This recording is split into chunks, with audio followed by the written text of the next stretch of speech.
하나님 말씀은 마가복음 16장 1절부터 8절입니다. 마가복음 16장 1절에서 8절 우리 한 절씩 교독하겠습니다.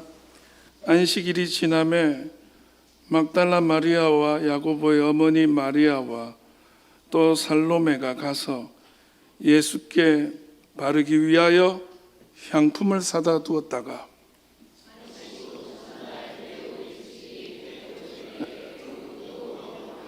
서로 말하되 누가 우리를 위하여 무덤 문에서 돌을 굴려주리요 하더니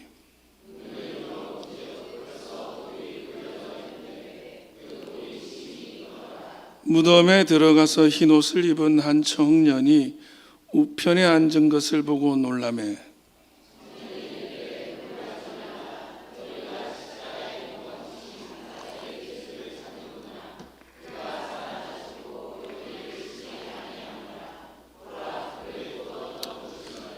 가서 그의 제자들과 베드로에게 이르기를 예수께서 너희보다 먼저 갈릴리로 가시나니 전에 너희에게 말씀하신 대로 너희가 거기서 배우리라 하라 하는지라.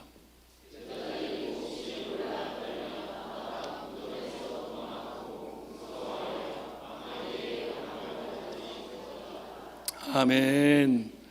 이 시간 이 말씀으로 여기 계시지 아니하니라, 여기 계시지 아니하니라, 이런 제목으로 하나님 말씀 나누겠습니다. 오늘 또 부활절 가운데에 하나님께서 저와 여러분과 함께 하시는 줄 믿습니다. 특별히 부활의 예수님께서 저와 여러분 가운데 어느 시절에도 맛보지 못한 평강과 은혜를 허락하실 줄 믿습니다. 오늘 부활 예배라서 성가대 칸타타도 있고 성찬 예식도 있어요. 그래서 말씀을 조금 축약해서 전할 수 있도록 하겠습니다. 마가복음은요, 실은 오늘 저와 여러분이 읽었던 16장 1절에서 8절, 그러니까 8절까지를 원복음이라고 부릅니다. 원복음. 그 얘기 무슨 얘기냐면 여기까지 최초에는 쓰여졌다는 거예요. 한번 보시면요, 여러분 16장 9절이요. 16장 9절 어떻게 나옵니까? 예수께서 안식 후 첫날. 자, 여기 보지 마시고 그 앞에 우리가 읽지 않지만 꺽쇠가 있는 걸 보십니까? 성경을 찾아보시면 다 꺽쇠가 있습니다. 9절이에요. 그리고 오늘 마가복음 16장 20절이 마지막이죠. 마지막 20절 보여요. 제자들이 나가 두루 전파할세. 그리고 끝에 보십시오. 꺽쇠, 다듬 꺽쇠가 있죠. 이 무슨 얘기냐? 여러분, 우리 이 부분을 읽지 않지만 여기 보면 각주 같은 데 달려 있어요. 다른 어떤 사본에는 나오지 않는다, 이렇게 돼 있어요. 그 실은 어떤 사본에는 나오지 않는다가 아니라 초기 사본들에게는 전혀 나오지 않습니다. 그러니까 예를 들면 사해 사본이라든지 바티칸 사본, 가장 오래되고 그 어떤 정통성이 인정받는 사본들에는 이 부분이 안 나와요. 근데 이제 이거는 뭐냐? 뒤에 쓰여진 사본에는 이게 많이 발견돼, 이 부분이. 왜냐하면 다른 복음서에는 부활절 이후의 사건을 다 기록하는데 마가복음만 없으니까 이게 좀 마가복음 공동체가 좀 답답해서 그 부분을 수정해서 넣었다, 이렇게 신학계에서는 보고 있습니다. 그래서 실제 마가복음은 16장 8절에서 끝나요. 그래서 뒷부분에 꺽쇠로 이 부분은 첨가해요 하고 알려주는 겁니다. 여러분이 성경을 자세히 안 보기 때문에 안 보였을 뿐이에요. 자, 그러면 이 16장 8절에서 끝나는 이 스토리가 어떻게 끝나냐? 8절을 읽어보겠습니다. 같이 시작.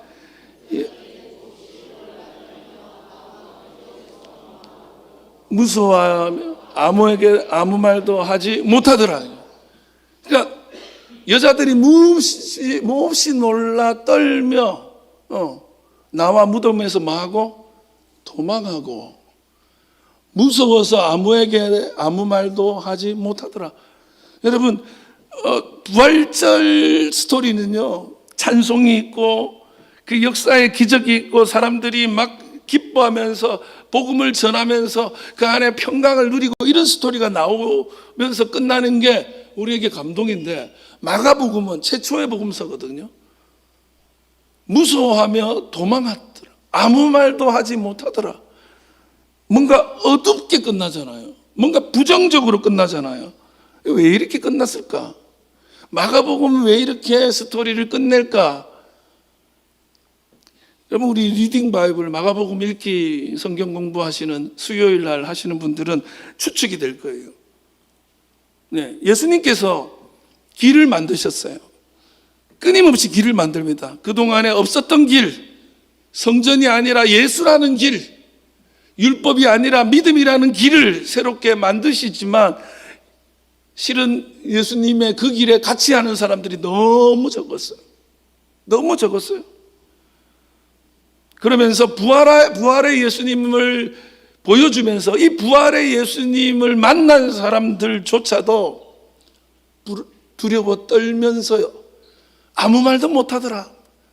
이렇게 열린 결말을 보여주면서 당신들은 어떻게 할래? 당신들은 이 길 위에 올라설래? 아니면 부활이 있든지 말든지 부정하고 돌아갈래? 이거를 우리들에게 묻고 있는 겁니다. 실은 마가복음은 16장 9절부터는 저와 여러분의 신앙의 고백으로 써야 되는 부분이 마가복음 16장 9절부터예요. 여러분, 저는 부활의 예수님이 가신 그 길, 부활의 예수님을 믿고 의지하는 그 길을 위해 여러분이 올라가기를 주의 이름으로 축원합니다. 우리의 현실이 좀 그래요. 이 부활 스토리가 이렇게 부정적으로 끝나고 뭔가 두려워서 말도 못하고 끝나는 그 이유가 뭐냐? 여러분, 사실 부활은요, 우리에게 갑작스럽고 낯설고 두렵고 감당하기 힘든 스토리예요. 그게 실제거든요. 그 처음 부활을 경험한 사람들도 똑같은 감정을 가졌던 거예요. 이게 뭐지? 받아들이지 못하는 거예요.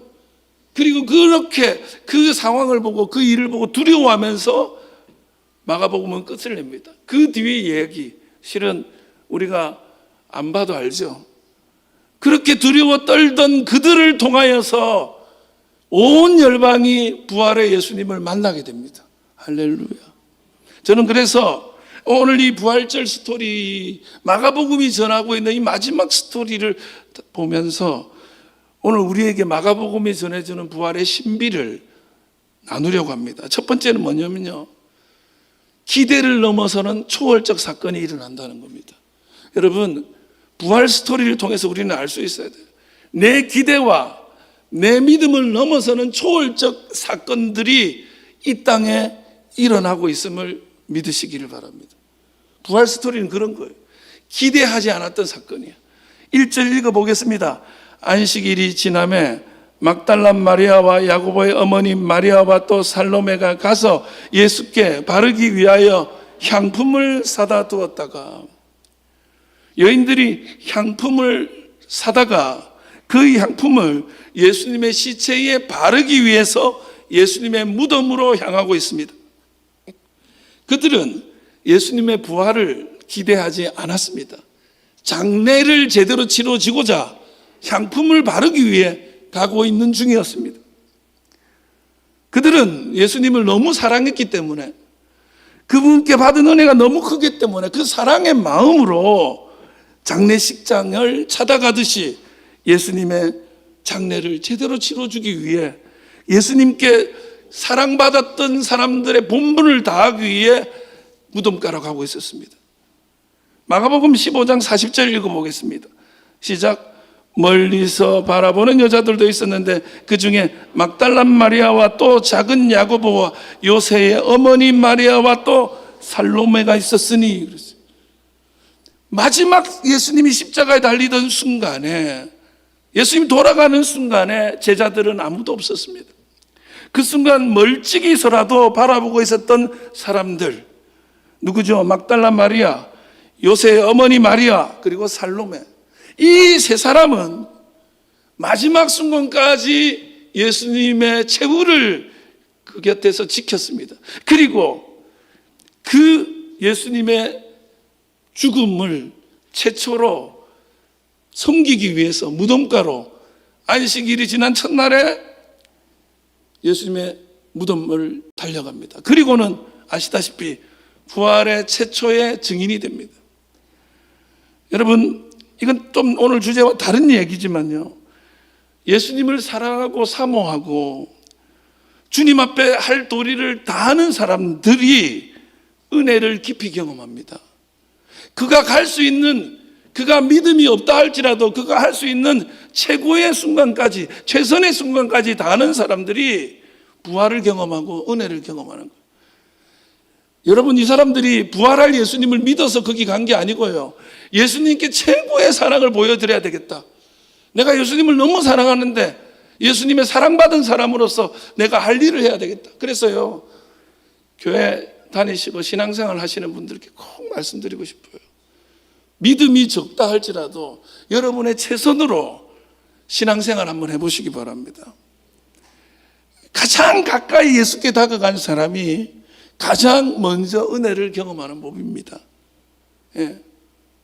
신앙을 시작했으면 한번 쏟아보시기 바랍니다. 최고의 신앙의 모습을. 예. 교회를 섬겨도요, 누구보다도 열심히 한번 섬겨보세요. 그러면 거기 은혜가 있을 거예요. 어쨌든 이 사람들은 예수님의 십자가에 달려 죽고 사흘 후에 부활할 것이라는 그런 이야기를 들은 적이 없었던 사람이에요. 실은 제자들은 들었어요. 예수님께서요, 이 십자가 스토리를 3번에 걸쳐서 말씀해 주거든요. 그때 제자들이 듣고는요, 베드로는 예수님한테 덤비고요, 제자들 중에 누구는요, 그때가 되면 누가 높은 자리에 설까, 이런 얘기나 하고 있어요. 그 부활의 스토리, 십자가 달려 죽고 사흘 만에 부활할 거라는 이야기를 들었던 제자들은 아무도 안 와요. 이 여자들은 듣지 못했어요. 그런데 그 무덤에 갑니다. 왜? 부활을 믿어서가 아니라 사랑하기 때문에. 그들의 사랑은 타의 추종을 불허하는 겁니다. 왜 그렇습니까? 그들이 향품을 준비하잖아요. 이 향품 뭐 하는 거냐? 여러 가지 썰이 있지만 가장 확실한 썰은 뭐냐면, 이스라엘 지역은 덥잖아요. 그래서 사람이 죽고 나면 시체가 빨리 부패가 됩니다. 그런데 냄새가 많이 나요. 그래서 향품을 발라서 그 냄새를 제거하려고, 냄새가 덜 나게 하려고 하는 것이 장례 절차 중에 있습니다. 그리고 이거는요, 시체를 만지는 거는 유대교 정결법에 가장 금기시하는 거예요. 그래서 이건 아무나 하는 게 아니에요. 시체에 향품을 바르는 거예요. 근데 이 여자들은요, 예수님을 너무 사랑한 나머지 예수님의 시체에 그 향품을 발라서 그 냄새를 제거하려고, 예수님이 그렇게 썩어가는 것이 너무 마음 아파서 찾아간 겁니다. 폭삭 속았수다. 또 어린 동명이가 죽고 나니까 엄마 아빠가요, 비가 오나 눈이 오나 무덤까지 찾아가가지고, 우리 동명이 어떻게 무덤을 쌓는 그 사랑의 마음 있죠. 그 마음으로 이들이 예수님 시체를 섬기러 간 거예요. 예수님이 십자가 달리신 후에 제자들은 숨어버렸습니다. 이 여인들도 가만히 울 수밖에 없었습니다. 그리고 안식일이 끝나기만을 기다렸습니다. 무덤을 향해 갑니다. 그 마음은 희망이나 소망이 아니라 죽음을 맞이하기 위해서 가는 것입니다. 너무 슬픔으로 그 주님의 시신을 맞이하기 위해서 갑니다. 부활을 기대하지 않았습니다. 그저 그들의 사랑을 마무리 짓기 위해 가는 중이었죠. 그러나 그날 새벽에 부활을 예상한 사람은 아무도 없었습니다. 부활을 기대한 사람은 아무도 없었습니다. 그러나 하나님의 사랑과 하나님의 기적은 우리가 예상하지 못한 방법으로, 우리가 기대한 것 이상으로, 그것을 초월하여 역사하는 사건이 부활의 사건이요, 그 우리의 기대와 우리의 바람을 초월해서 나타나는 사랑이 하나님의 사랑입니다. 우리는 부활을 기대하지 않았어요. 그러나 예수님 부활하셨습니다. 여인들은 믿음보다 사랑으로 움직였습니다. 그들은 예수님이 살아 계실 거라는 믿음을 가지지 못했습니다. 하지만 그 사랑이 새벽 무덤가의 첫 번째 부활의 목격자가 되어지게 하십니다.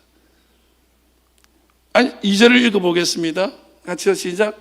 안식 후 첫날 매우 일찍이 해돋을 때에 그 무덤에 가면, 해돋을 때에 해돋을 때예요. 마태복음에는 새벽 미명이라고 했어요. 미명. 누가복음은 새벽이라 그랬어요. 요한복음에는 아직 어두울 때라고 했습니다. 마가복음에는 해돋을 때라고 해요. 그냥 시간을 알려주고 싶은, 정보를 제공해주고 싶은 마음이 아니에요. 여기에는 의미가 있습니다. 어둠에 사로잡혀 있는 이 땅 가운데, 사단의 그 사망의 권세 아래 있던 이 땅 가운데에 해가 뜨고 있고 빛이 비추어지기 시작했음을 알려주는 의미로 해돋을 때라고 설명하는 겁니다. 실은 이 해라는 말이 헬라어로 헬리오스거든요. 그냥 태양이에요. 근데 이 헬리오스라는 말은 영원하다는 말을 상징하고요, 우월하다는 걸 상징해요. 때로는 헬리오스가 그리스도를 나타내기도 해요. 예? 그리스도가 떠오르고 있다. 그래서 말라기 4장 2절 읽어봐요. 시작. 내 이름을 경외하는 너희에게는 공의로운 해가 떠올라서 치료하는 광선을 비추리니 너희가 나가서 외양간에서 나온 송아지같이 뛰리라. 여러분, 해가 떠오르고 있습니다. 어둠이 물러가고 광명이 임하는 그 해가 그 새벽에 떠올랐던 것입니다. 아무도 기대하지 않았지만 해는 떠오르고 있는 것입니다. 신앙의 신비는 그래요.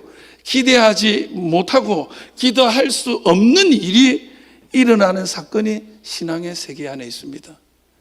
저는 여러분과 저의 삶도 기대할 수 없고 소망할 수 없는 자리에 있는 사람들도 있을 것입니다. 우리의 삶의 여정에 더 이상 소망과 기대가 없는 사람들이 있을지 모르겠습니다. 그러나 하나님은 부활의 영광으로 여러분의 삶에 소망할 수도 없고 기대할 수 없던 그 일을 예비하시고 계시고 일하시고 계시고 준비하고 있는 줄 믿습니다. 두 번째, 계획이 무너진 자들에게 부활이 임한다는 거예요. 우리의 계획이 무너졌을 때 부활은 역사합니다. 부활은 나타납니다. 4절 읽어봅시다. 시작. 눈을 들어본 즉 벌써 돌이 굴려져 있는데 그 돌이 심히 크더라. 여러분, 유대인들의 무덤은 이렇게 쉽게 얘기하면 큰 바위를 파요. 그래서 시체를 넣을 수 있는 큰 구멍을 만든다고 생각하세요. 그리고 큰 돌로 그 길을 막는다고 생각하시면 돼요. 이해하기 제일 좋을 거예요. 그래서 이 사람들이 지금 무덤을 가는데 지금 예수님의 시체를 섬기기 위해서 가는 거야. 제일 문제가 뭐냐면 머릿속에 떠오르는 문제, 그 큰 돌을 우리가 어떻게 굴리지? 이거예요. 그들의 계획 속에는 어떤 방법이 있을까? 어떻게 굴리면 될까? 이 생각으로 가득 차 있었어요. 근데 도착해 보니 무덤의 돌문이 이미 굴려져 있고 무덤은 활짝 열려 있었습니다. 할렐루야. 하나님은요, 늘 이미 우리보다 먼저 일하시는 분입니다. 이미 일하신 분이에요. 부활은요, 인간의 힘이나 인간의 노력으로 쟁취하는 것이 아니라 전적으로 하나님이 이미 이루시는 사건이에요.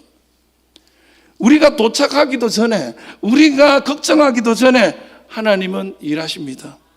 여러분의 삶도 이미 일하셨을 줄 믿습니다. 그들은 돌문을 굴릴 계획을 하고 있었습니다. 그러나 그 계획은 필요 없는 것이었습니다. 6절 읽어보겠습니다. 시작. 청년이 이르되 놀라지 말라. 너희가 십자가에 못 박히신 나사렛 예수를 찾는구나. 그가 살아나셨고 여기 계시지 아니하리라. 보라, 그를 두었던 것이라. 너희가 십자가에 못 박히신 예수를 찾는구나. 그가 뭐요? 살아나셨다. 이거. 할렐루야. 살아나셨다. 여기 에게이로라는 헬라어인데 이게 에게이로 일어나다. 일어나다. 근데 여기서 에게로테, 이게 뭐냐면 수동태, 과거 수동태. 그러니까 뭐냐면 하나님께서 일으키셨다. 그것도 과거 이미 일으키셨다는 거예요. 여러분, 하나님은 우리가 계획 세우고 있을 때, 우리가 머릿속으로 짜고 있을 때 하나님은 이미 그 사건을 일으키셨습니다. 이미 일하셨어요. 예? 예수님의 육체의 그 죽음이 잠자는 걸로 보시면서 이 원래 에게이로가 잠에서 일어나다거든요. 마치 잠자는 사람이 일어나듯이 하나님께서 예수님을 일으키셔서 오늘 우리 가운데 부활의 주님으로 함께하게 하시는 줄 저는 확신합니다. 예수님의 자리는 죽음의 자리가 아니에요. 살아나신 부활의 자리가 예수님의 자리인 줄 믿습니다. 그러면서 여기 계시지 아니하리라 그랬어요. 여러분, 그들의 가진 계획이 뭐예요? 무덤 안에 있을 예수님의 시체, 그 시체를 준비한 향품을 발라가지고 부패를 방지하고 냄새를 제거하는 계획이죠. 그러나 그 계획이 산산조각 나요. 왜? 여기 계시지 않기 때문에. 그들이 준비한 건 아무 소용이 없었습니다. 그런데 이게 복음이에요. 부재의 복음. 부재의 복음. 예수님이 거기 계시지 않다는 부재의 선언. 자막 없어요? 네. 여러분, 뭔가 있어야 복음인데 부재하는 복음 없는 거예요. 예수님이 안 계시기 때문에 복음이에요. 내가 준비한 것들을 할 수 있었으면 그거는 복음이 아니죠. 그들의 계획이 무너졌는데 그게 복음이야. 그들이 준비한 것들이 아무 소용없는데 그게 복음이야. 할렐루야. 여러분, 하나님은요, 우리의 계획이 무너진 그곳에서 일하십니다. 부활은 우리의 계획이 다 소용이 없다는 그 자리에서 일어난 사건입니다. 오늘 여러분이 계획대로 뭐가 안 되죠? 우리가 세운 준비가 안 되죠? 아무 의미 없죠? 그때 부활의 역사가 있을 줄 믿습니다. 제가 아는 어떤 분이 사업을 하다가 정말 크게 실패를 했습니다. 모든 걸 다 잃었어요. 이혼당하고요, 건강도 잃고요, 자녀들이 찾지도 않는 거예요. 정말 계획대로 되는 게 아무것도 없었습니다. 근데 이런 고백을 했어요. 계획이 다 무너지고 내 모든 것들이 다 떠났을 때 신기하게도 하나님이 살게 하시더라. 신기하게도 그 폐허에서 하나님이 저를 다시 일으키시더라. 여러분, 무너지고 절망 가운데 있는 그 자리에서 주님은 부활을 이야기합니다. 주님은 역사를 이야기합니다. 저는 여러분이 그 은혜를 경험하기를 축복합니다. 마지막으로 하나님의 신실하심이 복음을 증거한다는 거예요. 하나님의 신실하심이 기적을 만들어내고 그 이야기를 온 열방에 알리십니다. 8절 읽어보겠습니다. 시작. 여자들이 몹시 놀라 떨며 나와 무덤에서 도망하고 무서워하여 아무에게 아무 말도 하지 못하더라. 여기 보면요, 부정적인 단어들이 너무 많아요. 몹시 떨며 나와서 무덤에서 도망하고 무서워서 아무에게도 아무 말도 하지 못하더라. 꿀먹은 벙어리가 돼버리고. 근데 여기 보면 몹시 놀라, 그리고 떨며 도망하고, 이게요, 헬라어로 보면 엄청 의미가 큰 단어들이 연속적으로 나와요. 이 놀라다는 게 뭐냐면 엑스타시스예요. 엑스타시스. 이게 뭐냐면 황홀경이에요. 엑스타시라 그래요. 그래서 마약 중에 이름이 엑스타시가 있어요. 그러니까 어떤 신비를, 종교적 신비, 거룩을 경험하면 사람들이 황홀경에 빠지는 거예요. 예. 그러면서 동시에 이 단어가 놀람이란 뜻도 있고 공포란 뜻도 있어요. 그러니까 너무 황홀해. 와, 이게 천국인가? 그러면서 동시에 무서워. 이게 엑스타시스예요. 그 다음에 떨다는 뭐냐면 트라모스라는 말인데, 전율이야. 여러분 소름 끼치는 거 있죠? 그게 트라모스예요. 이게 여러분 왜 전율하죠? 너무 감동적일 때 전율하잖아요. 그러나 또 동시에 너무 무서울 때 소름 끼치잖아요. 이 둘 다 똑같은 감정이에요. 무서우면서 동시에 너무 감동이야. 그 두 개가 같이 있어. 여러분 삶에는 항상 두 개가 같이 와요. 예. 좋은데 두려워. 이 좋은 게 다 뺏길 것 같은 거야. 그러면서 도망하다가 뭐냐면 퓨코예요. 그 길을 피하는 거예요. 그러면서 이 단어가 원래 어떻게 해서 도덕적으로 멀리 한다는 거예요. 삼가한다는 뜻이에요. 그러니까 이게 이런 거예요. 예수님이 그 자리에 안 계셔. 그걸 듣고는 두 가지 감동을 받았어. 이게 뭔가? 예수님 부활하셨나?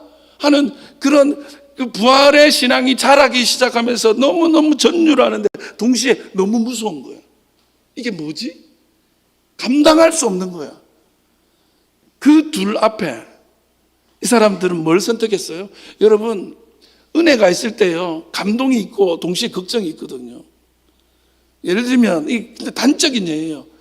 하나님이 설교 시간에 감동을 주셔가지고, 하나님, 제가 교회 건축하는데 헌금을 하겠습니다. 저기 시골에 있는 땅을 팔아서 하나님께 내겠습니다. 그 감동이 확 왔어. 그러면서 그 감동이 막 자리하는 순간 동시에 딱 들어와. 자식 놈들이 가만 안 둘 텐데. 항상 그런 식의 두 개가 같이 있어요. 근데 뭘 선택했냐, 이 사람들은? 여기서 도망가는 걸 선택한 거예요. 예수님이, 부활하신 예수님이 가는 길이 있는데 거기에 올라갈 수도 있고 도망갈 수도 있어요. 무엇을 선택하시겠습니까? 근데 놀라운 것은 그렇게 도망갔는데 이 실패자들, 이 도망자들을 하나님이 사용하셔서 결국 땅끝까지 복음이 증거되게 하십니다. 복음이라는 것은 인간의 힘으로 전해지는 게 아닙니다. 하나님의 신실하심으로 전해지는 거예요. 영광은 어떻게 나타나느냐? 우리가 열심히 노력한다고 되는 게 아니라 하나님이 하시기 때문에 되는 거예요. 여러분, 저는 그럼에도 불구하고 여러분이 이 양가의 감정 앞에 섰을 때 경외감을 느끼면서 동시에 걱정과 근심이 찾아올 때 이런 거예요. 성령 충만 허락하여 주시옵소서. 기도하면서 동시에 성령 충만 당하면 내 마음대로 못 살 텐데, 그런 걱정이 있거든요. 여러분, 그래서 이런 거 있죠. 성령이 딱 충만히 임하면 하고 싶은 거 다 못하고 살 것 같은 거예요. 재밌는 거 다 못할 것 같은 거예요. 그래서 성령 적당하게 주시옵소서. 그렇게 양가 감정 앞에 우리는 늘 놓여 있어요. 그때 선택하셔야 돼요. 여러분, 저는 여러분이 그 길 위에 서기를 주의 이름으로 축원합니다. 물론 여러분이 아니어도 하나님은 하십니다. 하나님 신실하기 때문에. 그러나 누군가 그 길에 서야 된다면 주여 종이 서겠나이다. 우리 장유중앙교회가 바로 그 자리에 설 수 있기를 주의 이름으로 축원합니다. 말씀 마칩니다. 하나님, 오늘 우리 가운데 주신 말씀 앞에 섭니다. 저와 여러분 가운데 주신 이 말씀 앞에 섭니다. 하나님, 내 인생도 무덤 같고 혼란스럽고 실패 같지만 그 혼란과 무덤의 현장에서 부활의 영광을 만드신 주님이 오늘 우리 가운데 함께하여 주시옵소서. 저와 여러분이 그렇게 결단하며 나아갈 수 있는 부활절 되시기를 주님의 이름으로 축원합니다. 기도하겠습니다.